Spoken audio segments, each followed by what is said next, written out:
गरीब लोहार और मायावी हिरण। सूरजपुर गांव के एक कोने में माधव लोहार का एक छोटा सा घर था। मिट्टी की दीवारें, खपरेल की छत और सामने एक छोटा सा आंगन, यही उसकी पूरी दुनिया थी। उस दिन सुबह सुबह माधव अपने औजार लेकर काम पर निकल रहा था कि तभी उसकी पत्नी गौरी ने उदास स्वर में कहा, कब तक ऐसा चलेगा माधव? हर रोज सुबह उम्मीद लेकर जाते हो और शाम को निराश होकर लौट आते हो। क्या तुम्हें नहीं दिखता कि पूरे गांव में सबसे बुरी हालत हमारी है? माधव कुछ क्षण चुप रहा, फिर गहरी सांस लेकर बोला, क्या करूं गौरी, किस्मत ही साथ नहीं देती। जब भी लगता है कि अब सब ठीक हो जाएगा, तभी कोई नई मुसीबत सामने खड़ी हो जाती है।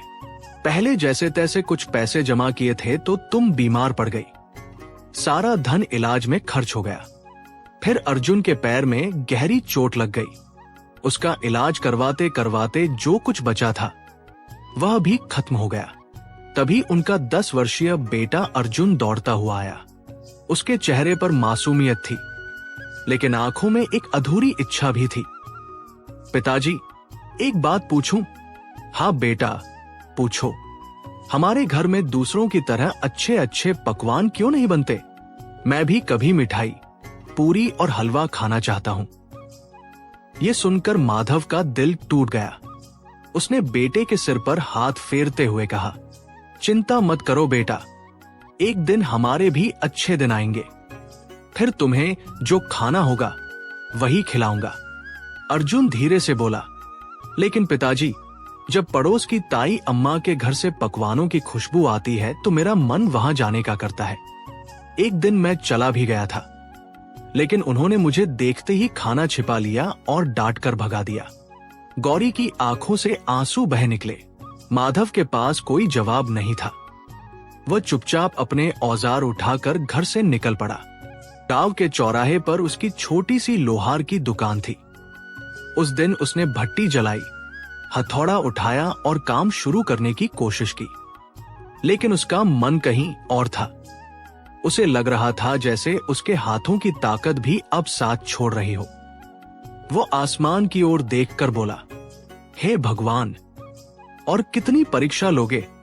मैंने कभी किसी का बुरा नहीं किया, मेहनत की, ईमानदारी से जीवन जिया, फिर भी मेरे हिस्से में इतना दुख क्यों? तभी वहां सूरजपुर गांव के धनेश मुखिया आ पहुंचे। क्या बात है माधव, आज कुछ परेशान लग रहे हो? माधव फीकी मुस्कान के साथ बोला, मुखिया जी, परेशानियां तो अब मेरी परछाई बन चुकी है। धनेश मुखिया कुछ कहते उससे पहले ही गांव का भैरव वहां आ गया।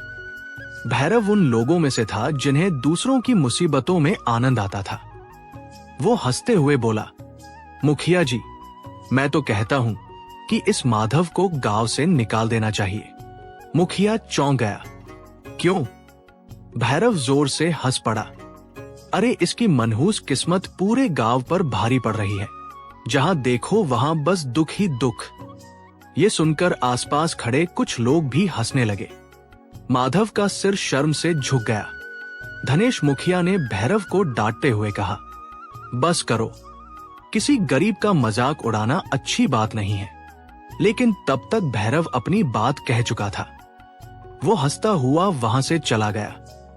दिन भर माधव दुकान पर बैठा रहा, लेकिन एक भी ग्राहक नहीं आया।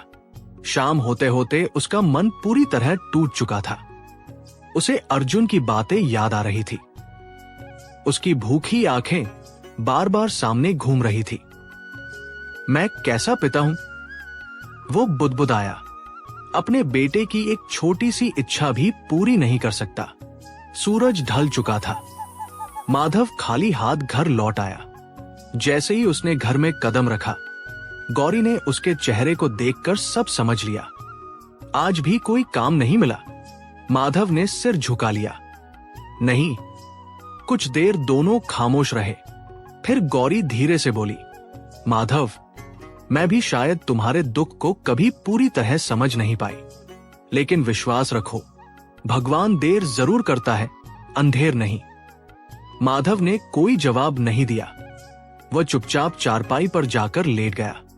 उसकी आंखें खुली थी, लेकिन उनमें नींद नहीं थी। उस रात पूरा परिवार भूखे पेट सो गया।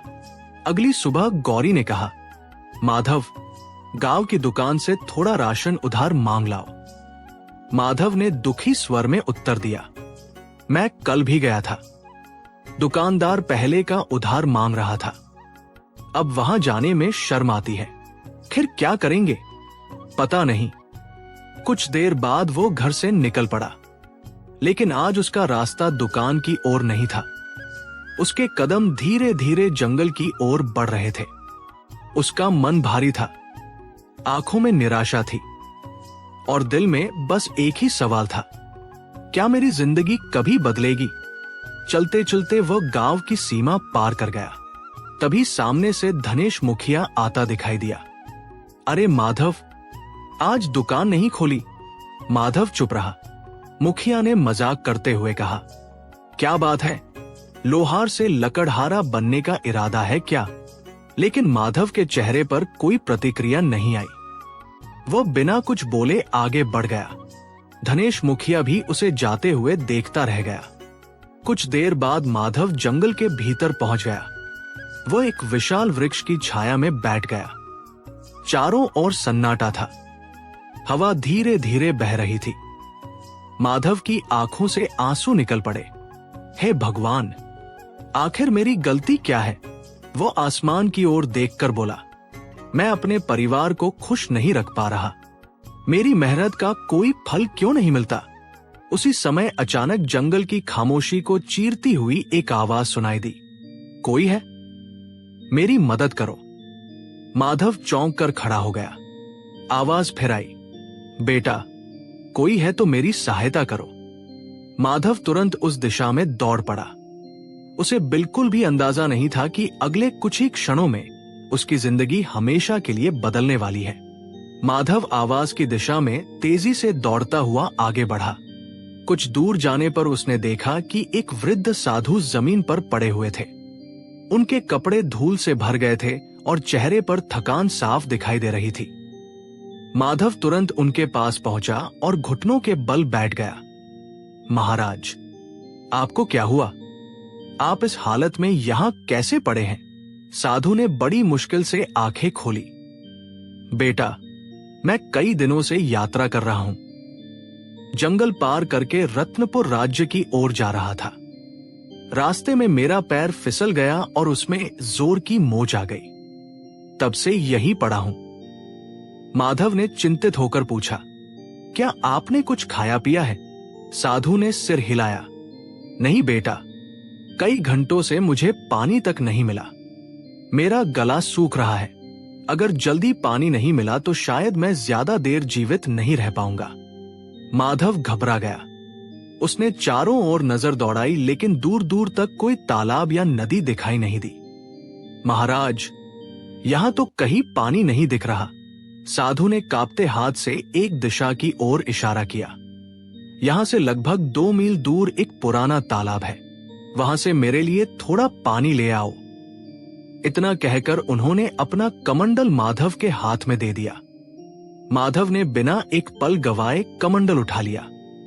आप चिंता मत कीजिए महाराज, मैं अभी पानी लेकर आता हूं। थका हुआ होने के बावजूद माधव तेजी से उस दिशा में चल पड़ा।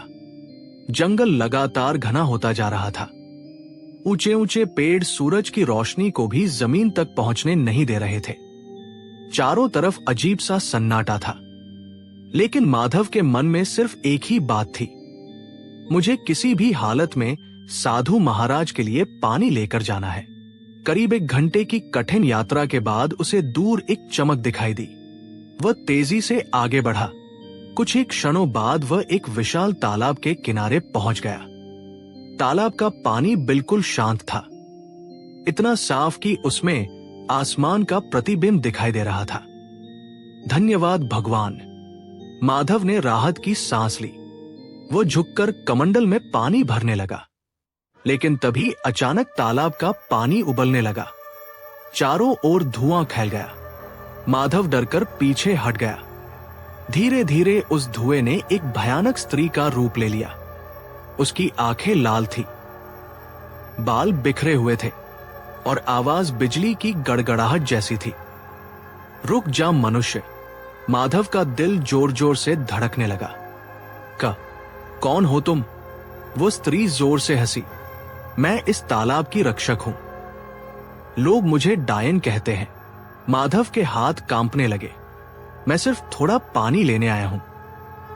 बिना अनुमति कोई इस तालाब का पानी नहीं ले सकता। डायन की आंखें चमक उठीं। अगर पानी चाहिए तो मेरी एक पहेली का उत्तर देना होगा, और अगर उत्तर गलत हुआ। डायन के चेहरे पर खतरनाक मुस्कान फैल गई। तो मैं तुम्हें इसी तालाब में डुबो दूंगी। क्षणों तक वहां सन्नाटा छाया रहा। माधव के मन में डर था, लेकिन उसे साधु महाराज की हालत याद आ गई। अगर वो खाली हाथ लौट गया तो शायद साधु की जान चली जाए। उसने हिम्मत जुटाई। मैं पहेली का उत्तर दूंगा। डायन हैरान हो गई। क्या तुम्हें मौत से डर नहीं लगता? माधव मुस्कुराया। डर तो लगता है, लेकिन किसी की जान बचाने का वचन दिया है, उसे तोड़ नहीं सकता। पहली बार डायन के चेहरे पर सम्मान के भाव दिखाई दिए। ठीक है, मेरी पहेली सुनो। डायन ने गंभीर स्वर में कहा। एक ऐसा घर बताओ जो हर दिशा में खुला हो, जिसके अंदर उजाला हो, लेकिन उसमें न कोई खिड़की हो, न कोई दरवाजा, न कोई दीवार, न कोई जमीन, फिर भी पूरा संसार उसमें समा जाता हो। बताओ वह क्या है? माधव सोच में पड़ गया। पहेली आसान नहीं थी। उसने आंखें बंद कर ली। चारों ओर खामोशी फैल गई। कुछ देर तक वह गहरी सोच में डूबा रहा। उसे अपने जीवन के सारे अनुभव याद आने लगे। गरीबी, संघर्ष, सपने, उम्मीदें, और फिर अचानक उसके चेहरे पर मुस्कान आ गई। उसने आंखें खोली। मुझे उत्तर मिल गया। डायन की आंखें सिकुड़ गई। बताओ, माधव ने आत्मविश्वास से कहा। उस पहेली का उत्तर है मनुष्य का मन। डायन चौंक गई। माधव आगे बोला, मन हर दिशा में खुला होता है। उसमें उजाला भी होता है और अंधेरा भी। उसकी कोई दीवार नहीं होती, कोई दरवाजा नहीं होता, फिर भी पूरा संसार उसमें समा जाता है। कुछ क्षणों तक डायन बिल्कुल शांत रही। फिर अचानक उसकी भयानक हंसी पूरे जंगल में गूंज उठी। लेकिन इस बार उसकी हंसी में क्रोध नहीं था। अद्भुत, वह बोली, सैकड़ों वर्षों में पहली बार किसी ने मेरी पहेली का सही उत्तर दिया है। माधव ने राहत की सांस ली। डायन मुस्कुराई। तुम सचमुच अलग हो। तुम पानी ले सकते हो। माधव ने तुरंत कमंडल में पानी भर लिया। लेकिन जाने से पहले उसने एक प्रश्न पूछा। तुम इतनी शक्तिशाली हो, फिर इस वीरान जंगल में अकेली क्यों रहती हो? डायन कुछ क्षण चुप रही, फिर बोली, क्योंकि दुनिया ने मेरे रूप को देखकर मुझे राक्षस समझ लिया। किसी ने मेरे मन को जानने की कोशिश नहीं की। माधव ने कहा, हर इंसान का मूल्य उसके रूप से नहीं, उसके कर्मों से होता है। यह सुनकर डायन की आंखें नम हो गई। जाओ माधव, तुम्हारा रास्ता शुभ हो। माधव तेजी से वापस चल पड़ा। अब उसके कदमों में थकान नहीं थी। उसके मन में एक अजीब सा आत्मविश्वास जाग चुका था। उसे लग रहा था जैसे भगवान ने उसे किसी खास उद्देश्य के लिए यहां भेजा हो। कुछ देर बाद वह वापस उसी स्थान पर पहुंच गया जहां साधु महाराज पड़े थे। महाराज, मैं पानी ले आया। साधु ने कांपते हाथों से कमंडल लिया और पानी पीने लगे। कुछ ही क्षणों में उनके चेहरे पर नई ऊर्जा लौट आई। उन्होंने आश्चर्य से माधव की ओर देखा। क्या तुम सचमुच उस तालाब से पानी लाए हो? जी महाराज। क्या वहां तुम्हारी मुलाकात किसी से हुई? माधव ने पूरी घटना विस्तार से सुना दी। साधु ध्यान से सुनते रहे। फिर उनके चेहरे पर रहस्यमय मुस्कान आ गई। माधव, तुमने आज सिर्फ मेरी प्यास नहीं बुझाई है जी, तुमने अपनी किस्मत का पहला द्वार भी खोल दिया है। माधव कुछ समझ नहीं पाया।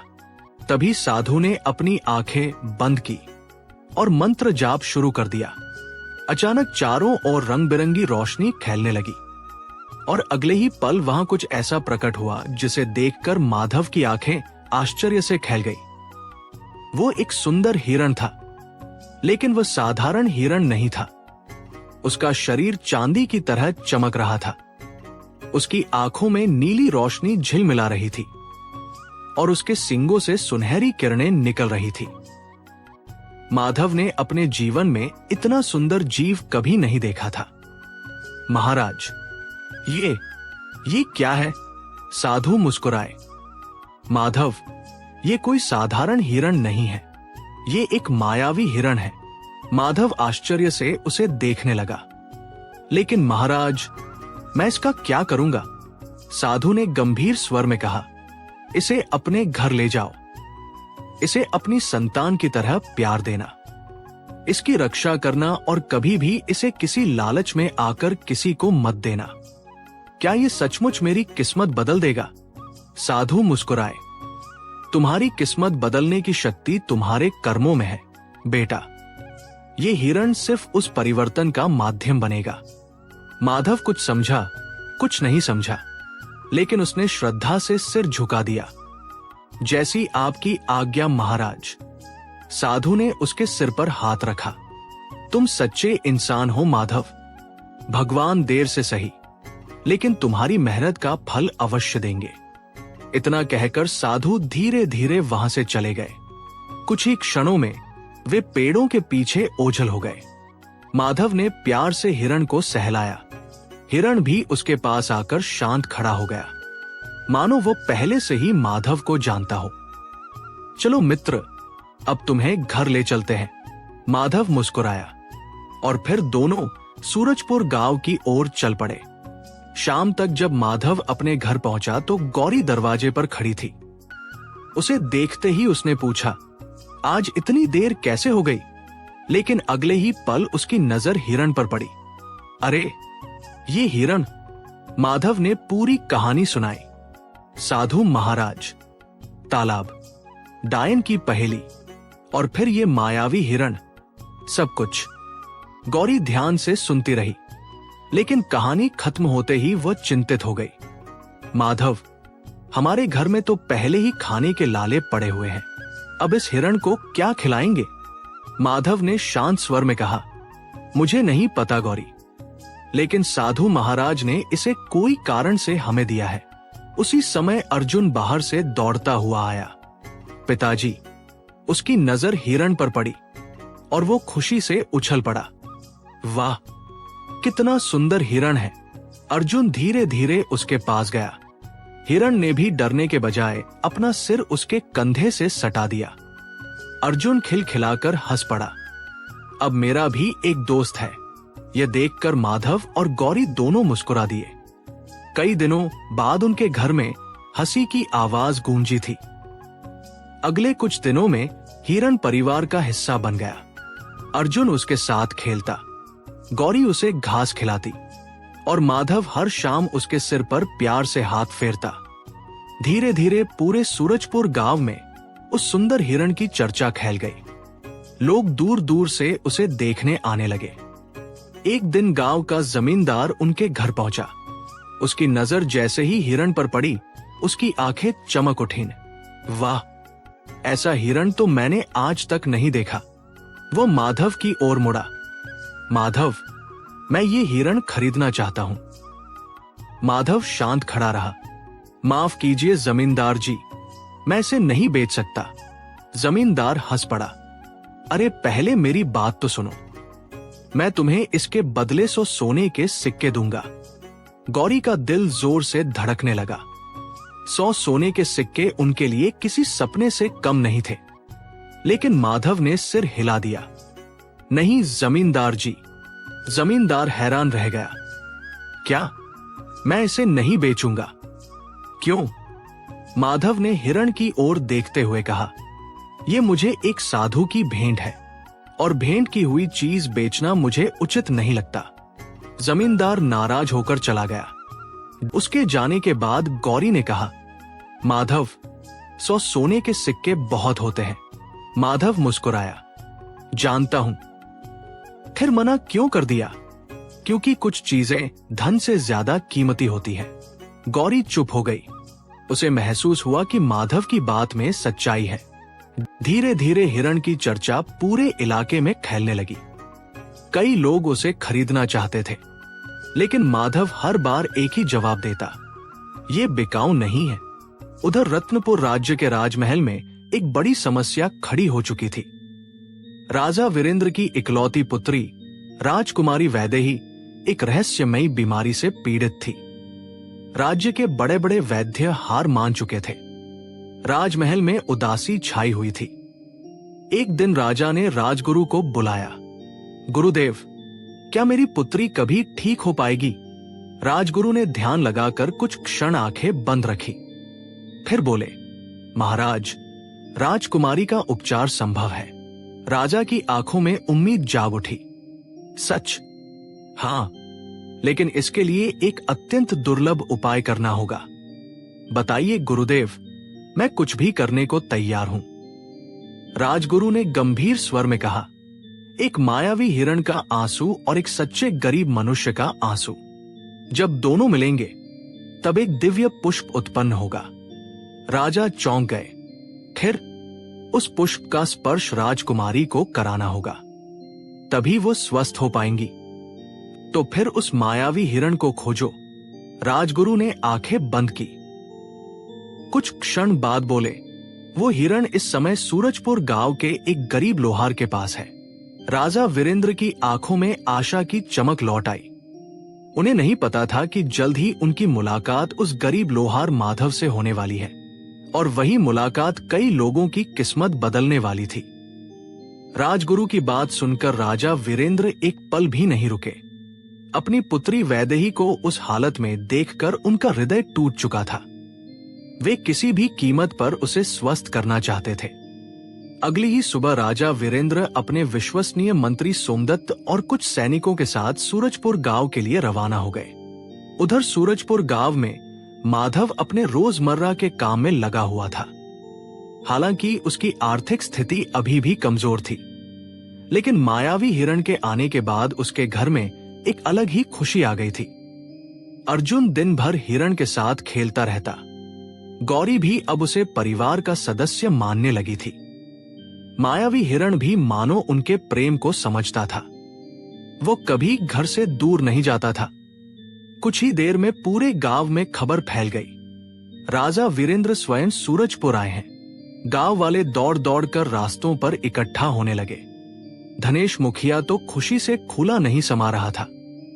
वो तुरंत राजा के स्वागत के लिए पहुंच गया।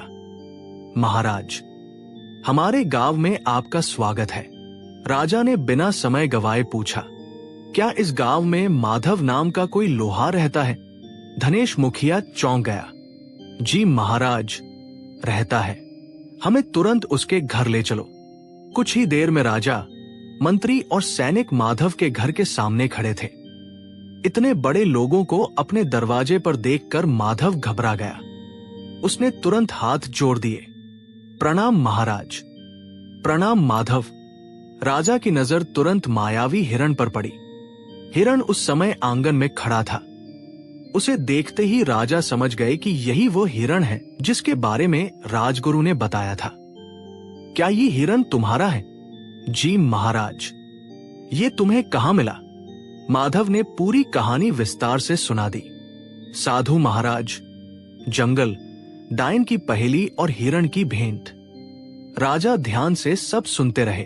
कहानी समाप्त होने पर राजा ने कहा, माधव, मुझे ये हिरण चाहिए। माधव चौंक गया। महाराज, राजा ने गंभीर स्वर में कहा, मेरी पुत्री वैदेही एक भयंकर बीमारी से पीड़ित है। उसका जीवन खतरे में है। राजगुरु ने बताया है कि इस मायावी हिरण की सहायता से ही उसका उपचार संभव है। माधव कुछ क्षण सोचता रहा, फिर बोला, महाराज, आपकी पीड़ा मैं समझ सकता हूं, लेकिन ये हिरण मेरे लिए सिर्फ एक जानवर नहीं है, ये मेरे परिवार का सदस्य है। राजा ने कहा, मैं तुम्हें इसके बदले जितना धन चाहो उतना दूंगा। क्षमा कीजिए महाराज, मैं इसे नहीं बेच सकता। ये सुनकर गांव वाले हैरान रह गए। धनेश मुखिया तो अवाक रह गया। उसने धीरे से कहा, माधव, सोच समझकर बोलो। सामने राजा खड़े हैं, लेकिन माधव अपने निर्णय पर अडिग रहा। महाराज, मैं आपका सम्मान करता हूं, लेकिन इस हिरण को बेच नहीं सकता। राजा ने फिर कहा, मैं तुम्हें 1000 स्वर्ण मुद्राएं दूंगा। नहीं महाराज, 5000 स्वर्ण मुद्राएं। क्षमा करें, आधा राज्य। माधव ने सिर झुका लिया। फिर भी नहीं महाराज। पूरा गांव सन्न रह गया। किसी गरीब आदमी के लिए यह प्रस्ताव किसी सपने से कम नहीं था, लेकिन माधव के चेहरे पर कोई लालच नहीं था। धनेश मुखिया तुरंत बोल पड़ा, महाराज, ये मूर्ख है। इसे समझ नहीं है कि आप इसे कितना बड़ा सम्मान दे रहे हैं। भैरव भी वहीं खड़ा था। वो हंसते हुए बोला, मैं तो पहले से कहता था कि माधव के पास अक्ल नहीं है। लेकिन माधव ने किसी की बात पर ध्यान नहीं दिया। अब राजा वीरेंद्र का धैर्य टूटने लगा।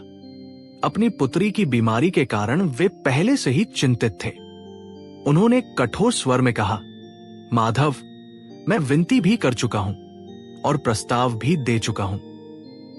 अब मैं आदेश देता हूं कि ये हिरण मुझे सौंप दो। माधव ने दृढ़ आवाज में उत्तर दिया, क्षमा करें महाराज, लेकिन मैं ऐसा नहीं कर सकता। राजा का चेहरा क्रोध से लाल हो गया। उन्होंने सैनिकों की ओर देखा। सैनिकों, जी महाराज। माधव को बंदी बना लो और हिरण को महल ले चलो। गौरी घबरा गई। अर्जुन रोने लगा, पिताजी। लेकिन सैनिकों ने माधव को पकड़ लिया। मायावी हिरण भी बेचैन होकर इधर उधर भागने लगा। जब सैनिक हिरण को ले जाने लगे तो माधव की आंखें भर आई। उसने राजा की ओर देखा। महाराज, मैं जानता हूं कि आप जो निर्णय लेते हैं उसे बदलते नहीं। राजा चुप रहे। लेकिन मेरी एक अंतिम विनती है। क्या? मुझे एक बार अपने हिरण को गले लगाने दीजिए।